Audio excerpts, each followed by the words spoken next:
Beck vai pregar? Ou o pregador estava no Beck? Né? O Beck estava. Melhorou. O Beck vai pregar, certo? Pode abaixar um pouquinho, Marcelo, está muito alto. Ou é o pregador que estava no Beck? Né? Isso vai depender do propósito que Deus tem na minha vida. Amém? Depender do propósito de Deus na minha vida. E hoje a palavra que eu quero trazer para os irmãos é sobre isso, propósito. Vamos falar de propósito, pegando como pano de fundo a história de Caim. Porque Caim também nasceu com um propósito. Amém? Gostaria que os irmãos abrissem a Bíblia em Gênesis.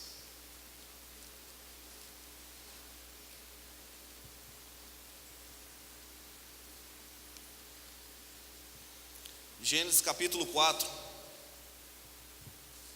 versículo 1. A partir do versículo 1 até o versículo...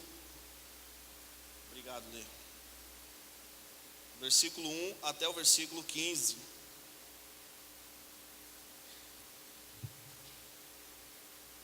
Amém? Adão teve relação com Eva, sua mulher, e ela engravidou e deu luz a Caim. Disse ela: com auxílio do Senhor tive um filho, homem. Voltou a dar luz, desta vez Abel, irmão dele. Abel tornou-se pastor de ovelhas e Caim agricultor.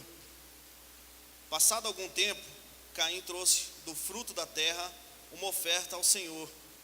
Abel, por sua vez, trouxe as partes gordas das primeiras crias do seu rebanho. O Senhor não aceitou com agrado Abel a sua oferta, mas aceitou Abel com agrado a sua oferta, mas não a Caim e a sua oferta. Por isso Caim se enfureceu e o seu rosto se transtornou. O Senhor disse a Caim: por que você está furioso? Por que se transtornou o seu rosto? Se você fizer o bem, não será aceito? Mas se não o fizer, saiba que o pecado o ameaça à porta. Ele deseja conquistá-lo, mas você deve dominá-lo. Disse, porém, Caim ao seu irmão Abel: vamos para o campo. Quando estavam lá, Caim atacou o seu irmão Abel e o matou. Então o Senhor perguntou a Caim: onde está o seu irmão Abel? Respondeu ele: não sei, sou eu o responsável pelo meu irmão? Disse o Senhor: o que você fez? Escute, da terra o sangue do seu irmão está clamando. Agora amaldiçoado é você pela terra, que abriu a boca para receber da sua mão o sangue do seu irmão. Quando você cultivar a terra, esta não lhe dará mais da sua força. Você será um fugitivo, errante pelo mundo. Diz Caim ao Senhor: meu castigo é maior do que eu posso suportar. Hoje me expulsa desta terra, e terei que me esconder da tua face. Serei um fugitivo, errante pelo mundo, e qualquer que me encontrar me matará. Mas o Senhor lhe respondeu: não será assim. Se alguém matar Caim, sofrerá 7 vezes a vingança. E o Senhor colocou em Caim um sinal, para que ninguém que viesse a encontrá-lo o matasse.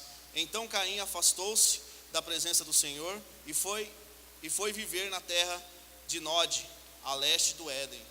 Amém? Fala para o seu irmão aí: não mais errantes. Não mais errantes. Nas suas orações, vocês... Obrigado, minha irmã. Ei, Clênia, era um sonho falar isso, hein? Agradecer a água vindo aqui. Alguma vez vocês já, nas suas orações, perguntou para Deus: Senhor, qual que é o meu propósito? Para que eu fui designado, Deus? Qual o propósito de Deus para a sua vida? Eu desde pequeno, eu fui criado, eu nasci num lar cristão. Dou graças a Deus por isso, por esse privilégio.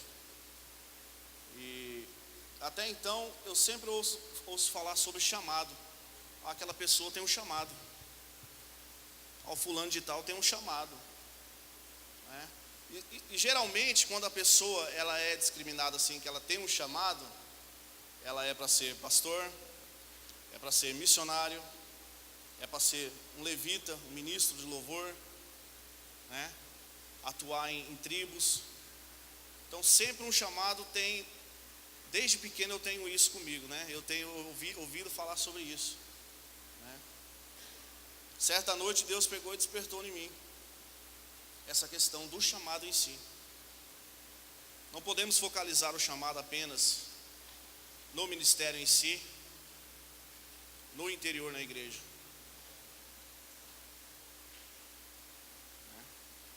O Senhor falou, de que adianta, né? Acender uma lâmpada e esconder debaixo de uma candeia. Então a luz tem que ser para fora. E Deus despertou em mim que o chamado então não é somente na questão do ministério em si. É o seu chamado no seu trabalho, é o seu chamado na sociedade, no seu bairro. Deus tem um chamado para todos. Amém? No versículo do 1 ao 2, vemos aqui que Eva concedeu 2 filhos, Caim e Abel. Esses 2 filhos a gente pode caracterizar como 2 jurisdições, ou seja, 2 chamados distintos, né? 2 chamados distintos. Um nasceu com autoridade no tratamento de rebanho, ou seja, em ministrar pessoas. A gente pode usar essa simbologia. Abel era pastor. A gente trazendo para hoje, para o nosso chamado, seria o chamado ministerial dentro da igreja, ministrando pessoas. E Caim era um agricultor, ou seja, é o que cuidava dos pastos, aonde as pessoas pela qual estava sendo pastoreada vão ficar na maioria do tempo. Então Caim ministrava, a gente pode simbolizar como Caim ministrava os sistemas. A gente pode colocar como política, a gente pode colocar como um professor, a gente pode colocar como um empresário. São pessoas que têm que testemunhar a sua vida cristã. São pessoas que pelo testemunho vão alcançar multidões. Então, na Bíblia tem desses 2 chamados. Esses 2 chamados, se a gente pegar e fazer um parâmetro e comparar o continente sul-americano com o continente europeu, a gente vai ver uma grande diferença. O continente sul-americano, aqui a gente encontra várias igrejas, megas igrejas, com 60, 90.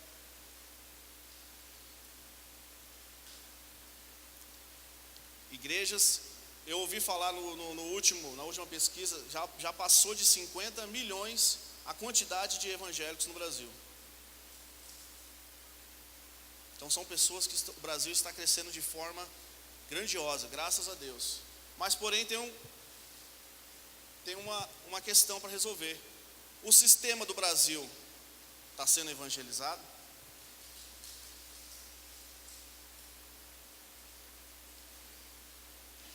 A nossa cultura fora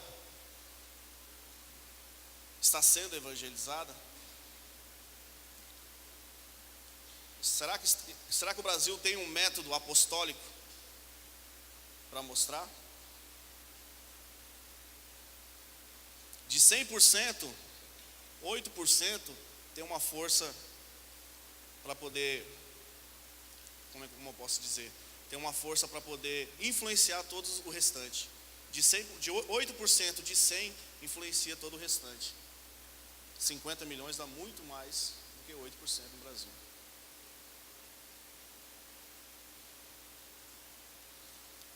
Então o continente sul-americano, podemos dizer que ele está com êxito em discipular as pessoas em si. O Brasil tem êxito em discipular as pessoas, está aumentando de forma grandiosa. mas não está tendo êxito em discipular o sistema, o seu viver fora. Um grande problema que acontece na nossa vida cristã é a gente fazer uma linha, e essa linha é invisível, e a gente dentro da igreja, a gente fora da igreja.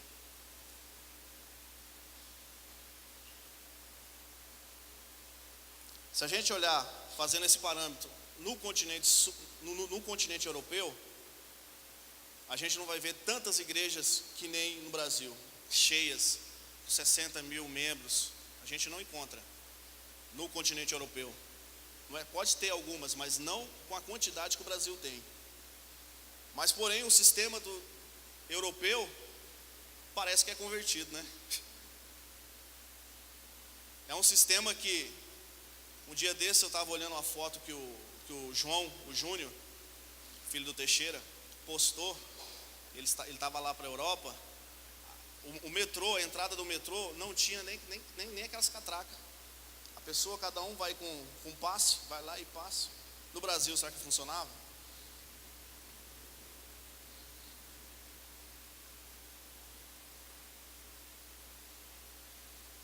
É um parâmetro muito, muito diferente. Então precisamos atentar para a questão de cultura. Sistema, quando eu falo sistema, é questão de cultura, a nossa cultura em si. E nos evangelhos, a Bíblia também nos relata sobre isso. Se a gente pegar no evangelho de Mateus, ide fazer discípulo às nações. Evangelho de Marcos, ide, pregai o evangelho a toda criatura. Olha a diferença. As nações, ou seja, as cultura.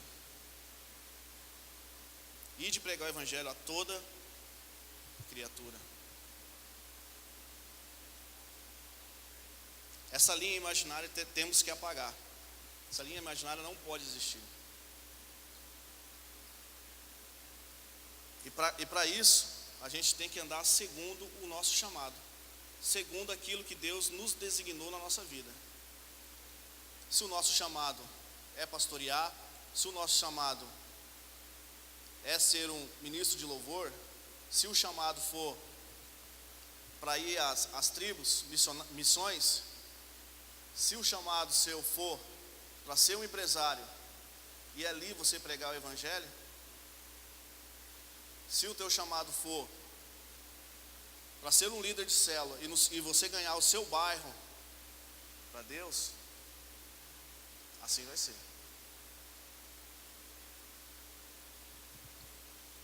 No chamado, Deus vai nos conceder provisão, proteção e unção. A provisão de Deus em um chamado é a instrução. Sempre quando Deus vai te designa para algum chamado, Ele vai te instruir para aquilo. Mesmo que você não acredita que você vai fazer, mas você vai fazer. E é de uma forma que vai acontecendo, que você menos espera, sem saber como, já está fazendo. Deus vai te instruir, vai te capacitar para isso, no seu chamado. A gente olhando o versículo 3 e 7, do 3 ao 7, a Bíblia fala aqui: passando algum tempo, Caim trouxe do fruto da terra uma oferta ao Senhor. Abel, por sua vez, trouxe as partes gordas das primícias, das primeiras crias do seu rebanho. O Senhor aceitou com agrado Abel a sua oferta, mas não aceitou Caim a sua oferta. Por isso Caim se enfureceu e o seu rosto se transtornou. O Senhor disse a Caim: por que você está furioso? Por que se transtornou o seu rosto? Se você fizer o bem, não será aceito? Mas se não fizer, saiba que o pecado o ameaça à porta. Ele deseja conquistá-lo, mas você deve dominá-lo. As misericórdias do Senhor. esse último versículo aqui não foi a primeira instrução de Caim sobre o chamado dele, na vida dele. Caim começou errando aqui a forma que ele levantou o sacrifício ao Senhor. Muitas vezes a gente está no chamado, a gente tem a instrução certa, mas às vezes a gente quer fazer do nosso jeito, o famoso jeitinho brasileiro. A gente quer fazer do nosso jeito. Vou dar uma mãozinha aqui para Deus aqui, porque eu acho que é por aqui. Estou sentindo de Deus que é aqui, mas eu acho que aqui a gente consegue ter um atalho aqui, a gente consegue na frente. É como a gente está querendo ajudar a Deus, ajudar o Senhor, onipotente, onipresente e onisciente, conhece todas as coisas, né? Jesus é o leão da tribo de Judá. Agora você imagina um leão caçando e você vai ajudar o leão a caçar. O leão está atrás de uma zebra, você fala, não, leão, não é, pera aí não, é por aqui. É difícil. Dessa mesma forma foi Caim. Caim não respeitou a instrução, não obedeceu a instrução que foi lhe dada. Ele agiu de forma errada ao sacrifício. Ele pegou as frutas que ele mesmo tinha plantado e entregou ao Senhor do jeito dele. E Caim teve um professor que foi Adão e Eva, que eu posso dizer que Caim e Abel foram, na questão de levantar o altar a Deus, o holocausto a Deus, eles foram privilegiados, porque ele recebeu a instrução dos que foram os primeiros experientes a passar por aquilo, entendeu? Como é que surgiu a questão do sacrifício? Após Adão e Eva ter pecado, eles viram que estava nu, correu, se escondeu de Deus. Deus, ao chamar eles, o que eles fizeram? Foram lá, pegaram folhas e chegaram na presença de Deus cobertos de folhas, escondendo a vergonha.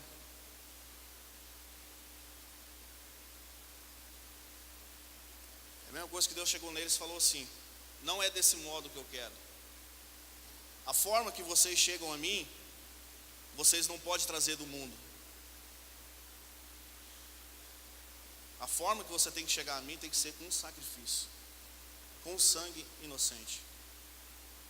E Deus foi lá, sacrificou um animal e fez as vestes deles. É dessa forma que vocês vão chegar à minha presença, com sacrifício, com sangue inocente. E Caim, naquela hora que ele pegou as frutas e quis fazer do jeito dele, o Caim ele já quebrou essa primeira instrução.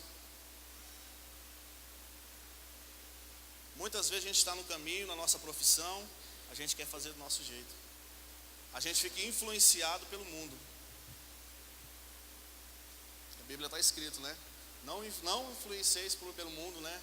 Mas transformai-vos com a renovação da sua mente. Ou seja, você já está com a mente renovada. Você tem que influenciar o mundo, não o mundo influenciar você.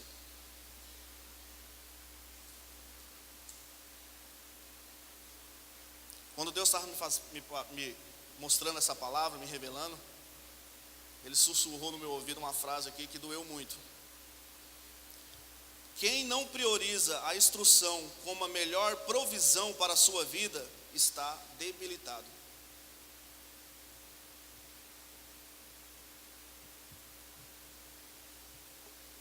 Quem acha que a melhor provisão da sua vida é você receber as coisas de mão beijada, é porque você está debilitado, de alguma forma. A melhor provisão que Deus vai dar para a sua vida é a instrução no seu chamado. Amém? Jesus e os discípulos passaram por um momento de dificuldade, onde eles tinham que pagar o imposto. E Jesus chega a Pedro e fala: Pedro, vai lá pescar. Vai lá pescar, pega o peixe. Dentro do peixe vai ter a moeda. Olha a instrução que Deus está passando para Pedro. Dentro do peixe tem a moeda. Pega a moeda, volte aqui e paga o imposto. Deus passou toda a instrução para Pedro. Agora vamos pensar, por que para Pedro? Porque Pedro era pescador. Às vezes no seu chamado, você vai encontrar situações, você vai estar em situações em que vocês vão ter que fazer alguma coisa parecida com aquilo que você deixou para trás. A Bíblia fala, né? Quem está no caminho, né, a mão no arado, né, não pode olhar para trás. Né? Mas aqui Deus, Jesus, autorizou Pedro a voltar e pescar. Agora você imagina Pedro. Pedro era dono de barco, tinha discípulos junto com eles que trabalhava com Pedro. Aí ele vai lá pescar, sente a fisgada do peixe, toda aquela emoção do peixe trazendo, tira o peixe, abre o peixe, pega a moeda. Você acha que não passou no coração dele a vontade de pegar mais um?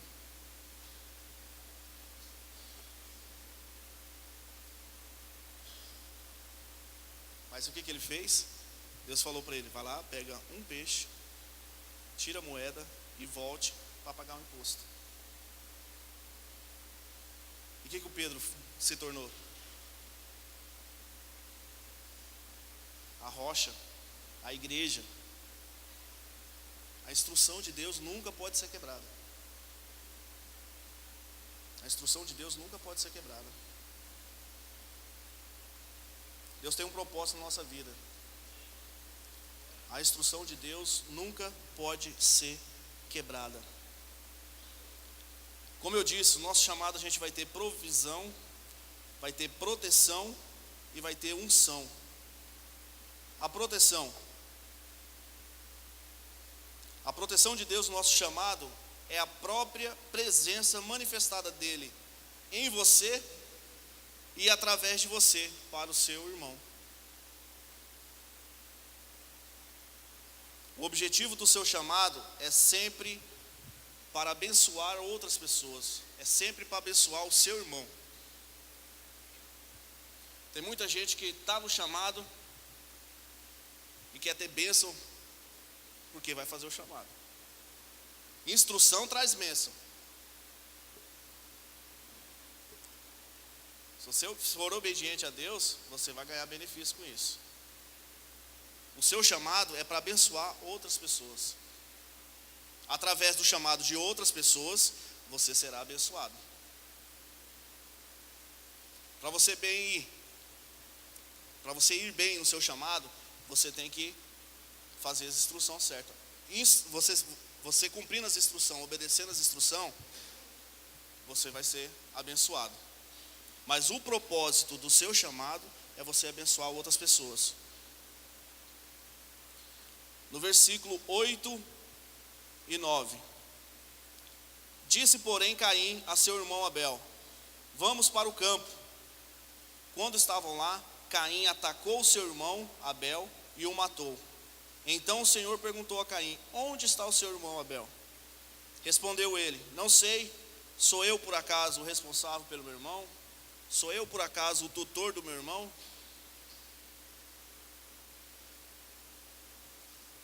Caim, no seu chamado, ele tinha que abençoar o seu irmão.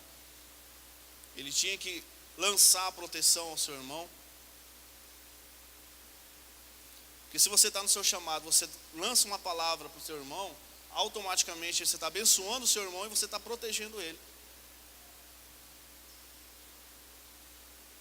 O que Caim fez? Caim matou o seu irmão.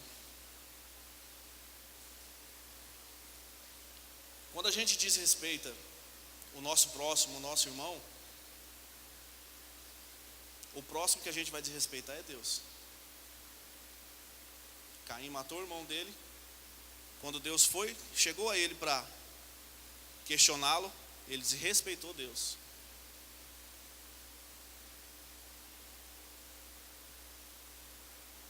Ele afastou a presença de Deus.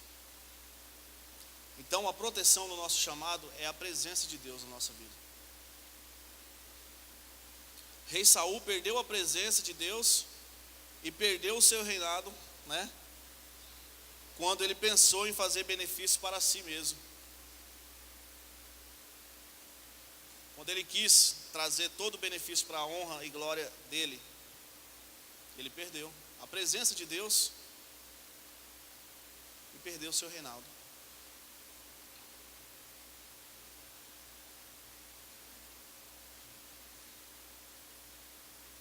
O chamado de Deus para a sua vida, Ele vai te dar unção. A unção de Deus no seu chamado é o favor dele para contigo. Você é ungido, você é enviado, você é favorecido por Deus para cumprir o objetivo. No versículo 10 ao 12, fala: disse o Senhor, o que foi que você fez? Escute, da terra o sangue do seu irmão está clamando.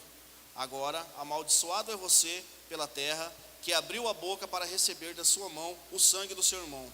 Quando você cultivar a terra, esta não lhe dará mais sua força. Você será um fugitivo, errante pelo mundo. A força do chamado, você viu a força que a terra... A Caim praticamente ele não trabalhava, né? Pela Bíblia falando aqui, ó, a terra abriu a boca para receber da sua mão. Caim, quando cultivava a terra, a pessoa quando é ungida de Deus, tudo favorece. Caim cultivava a terra, praticamente a terra ia se abrindo para ele. Não tinha terra ruim, era tudo terra boa. Por quê? Porque era o chamado dele, a unção estava sobre ele. Mesmo depois dele ter pecado, ter matado o irmão dele, desrespeitado Deus, ele com o sangue do irmão dele nas mãos deles, na mão dele, na hora que ele desceu a mão aqui, o sangue saiu da sua mão, a terra abriu a boca. A terra recebeu o sangue do irmão dele. Ele amaldiçoou, a terra amaldiçoou ele por isso. Quando a gente tem um chamado de Deus, a gente tem a unção de Deus. A Bíblia fala, né? Tudo coopera para o bem daqueles que amam a Deus, né? Geralmente a gente só fica nessa parte do versículo, né? A parte A. Tudo coopera para aqueles que amam a Deus, segundo o seu propósito. Caim, no seu chamado aqui, a terra cooperava com ele. Mas a partir do momento que ele pecou e o sangue do seu irmão correu de suas mãos para a terra o amaldiçoou. Da terra ele já não tinha mais a força.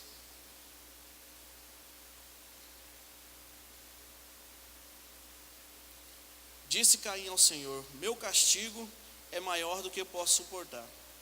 Hoje me expulsa da terra e terei que esconder da tua face. Serei um fugitivo errante pelo mundo, e qualquer que me encontrar me matará. Mas o Senhor lhe respondeu: não será assim. Se alguém matar Caim, sofrerá 7 vezes a vingança. E o Senhor colocou em Caim um sinal, para que ninguém que viesse a encontrá-lo matasse. Então Caim afastou-se da presença do Senhor. Quando a gente anda nos caminhos de Deus, a gente somos exemplos e não sinais.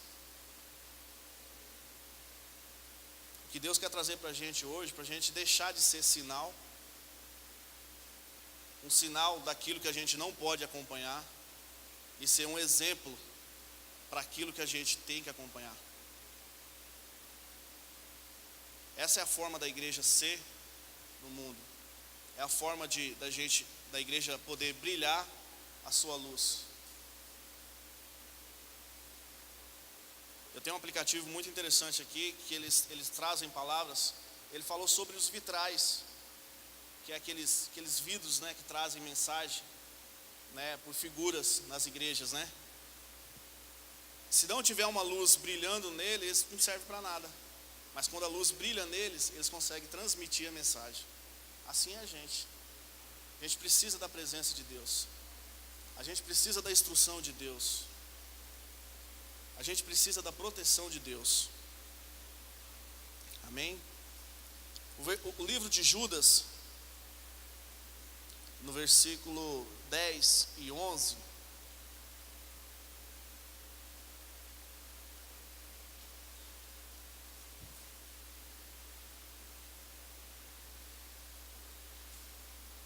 é um livro bem grande, né? É até difícil de encontrar.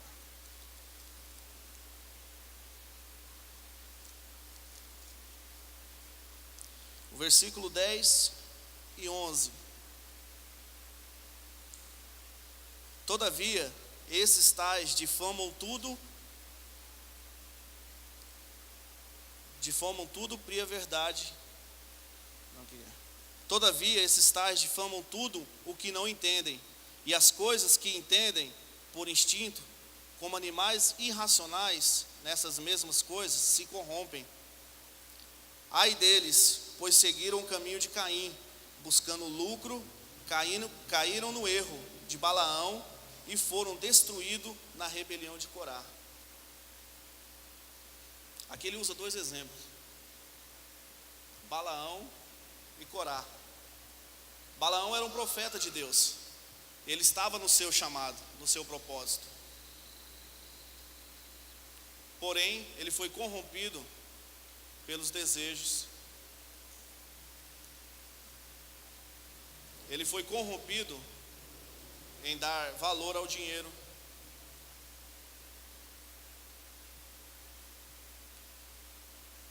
O rei chegou até Balaão e pediu para que Balaão amaldiçoasse o povo de Israel. Porque até então todas as nações que Israel estava avançando estavam com temor. Então o rei de uma daquelas nações chamou Balaão, porque até então ele era visto que tudo que Balaão abençoasse, seria abençoado. Tudo que Balaão amaldiçoasse, era amaldiçoado. E o rei fez uma proposta para Balaão, pagou em dinheiro e falou para Balaão: Balaão, amaldiçoa Israel. Só que Israel estava com a presença de Deus. Israel estava com a presença de Deus. Balaão chegou num certo ponto para Israel. Vamos supor que seja a Balaão, a igreja missionária Israel. Quando Balaão pensava em amaldiçoar a igreja, quando ele pensava em falar, as células não vai multiplicar, quando ele abria a boca, ele falava, a célula já multiplicou. Ei, pastor, a igreja não pegou não, hein?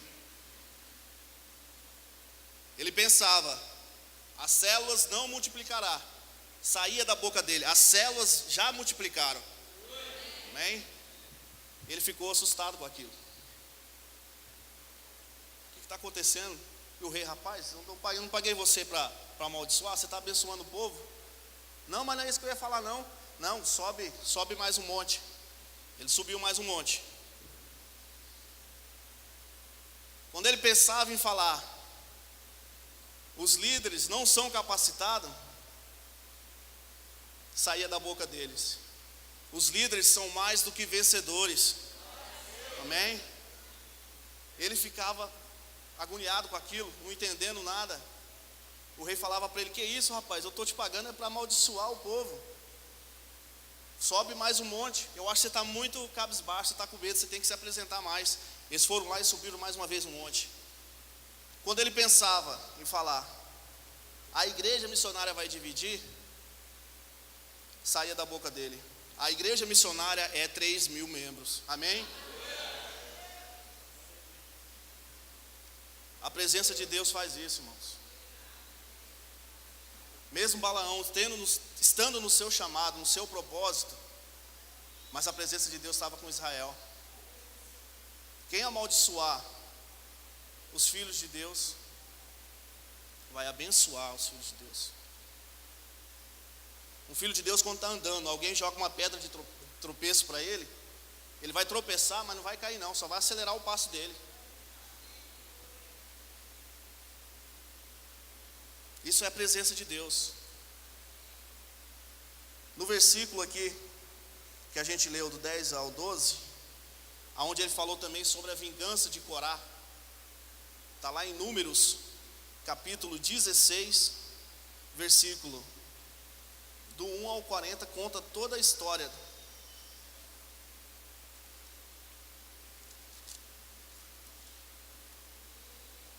Conta toda a história da vingança de Corá. A rebelião de Corá, Datã e Abirão. Corá, Datã e Abirão eram levitas de Deus. A gente, quando está no chamado, Deus passa a nossa instrução, passa para a gente instrução. Ele pode passar pelo Espírito Santo, revelando a nós, e também pode passar através dos pastores na nossa vida. Aqui, Datã, Corá e Abirão, eles recebiam instrução de Moisés, cada um no seu chamado. Muitas vezes a gente quer ter conflito em propósito de vida. Propósito de vida não pode andar assim não, tem que andar assim. Eu postei no devocional que a gente tem no grupo de louvor. Eu coloquei a seguinte frase, né? O melhor de Deus para a nossa vida já se cumpriu. Foi Jesus Cristo no Calvário.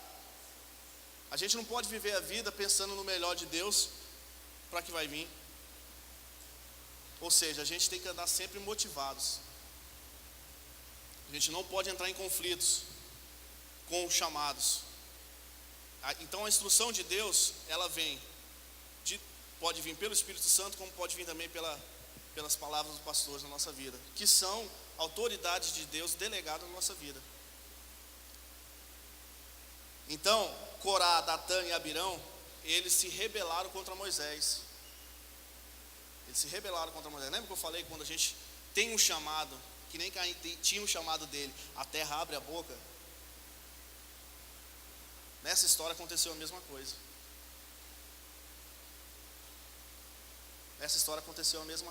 Eles entraram em rebelião com Deus, com Moisés. Moisés pegou e falou para ele: já que vocês são ungidos de Deus, pega os seus incensários, aqueles que acenderem, vai ser o verdadeiro ungido. Já que vocês estão rebeliando contra mim, dizendo que eu não estou capacitado, em outras palavras estou dizendo.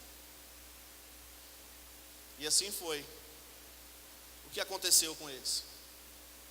No momento que a presença de Deus se manifestou naquele lugar, os três eram cabeça: Corá, Datã e Abirão. Mas seguidores deles chegavam a 250 mil pessoas.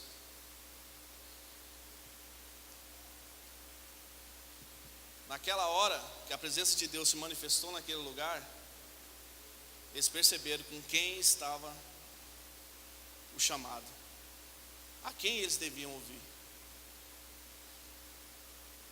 E Moisés, na hora que Deus chegou, Deus pegou e falou: afastem-se desse povo, porque senão a tragédia deles vai vir sobre vocês. E naquele mesmo tempo, aí Moisés clamou a Deus pela vida deles. E Moisés chegou até eles e falou: se vocês não tiverem uma morte,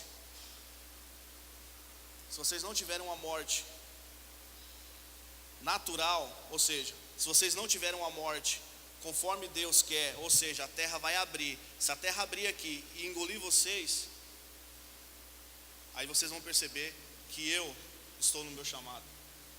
Agora, se vocês tiverem uma morte normal, natural, vocês vão perceber que eu estava errado.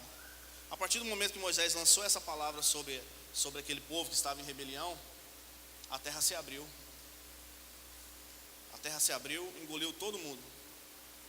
Os demais saíram correndo, Deus lançou fogo sobre eles. E todos os incensários que estavam na mão deles, Deus falou: pega os incensários que são santos. pega todos os necessários, bate neles, deixa ele como lâminas e vai revestir o altar, para que seja sinais, para que todo mundo saiba que eu sou Deus. A mesma forma que aconteceu com Caim, aconteceu com esse povo.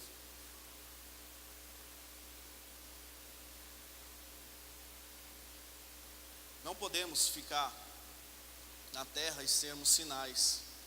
Temos que ser exemplo. Temos que ser exemplo.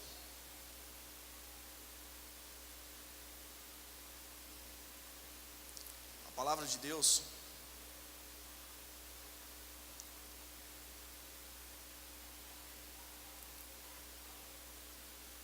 é um manual de vida para nós. Desde já eu já quero pedir o meu perdão pelo meu nervosismo. É a primeira vez que eu estou trazendo a palavra para a igreja. Essa é a palavra que Deus colocou no meu coração. Falou muito comigo essa palavra. Para que não sejamos sinais, e sim exemplos. Sermos imitadores de Jesus. Jesus, dentre todas as coisas que Ele criou,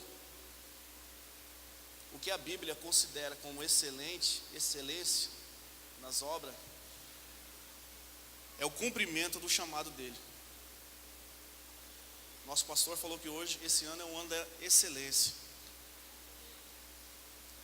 A gente alcança a excelência individual se a gente estiver no nosso propósito, se a gente estiver no nosso chamado. Se aquela linha que divide dentro da igreja e fora da igreja ser apagada. No Novo Testamento, Moisés chegava até Deus, ele tinha que tirar as sandálias dos pés dele, porque o lugar que ele pisava era santo. Jesus, ele coloca a sandália em você, porque vocês são santos.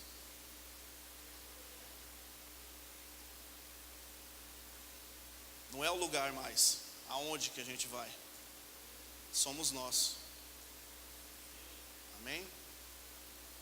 Convido o pastor para estar pregando.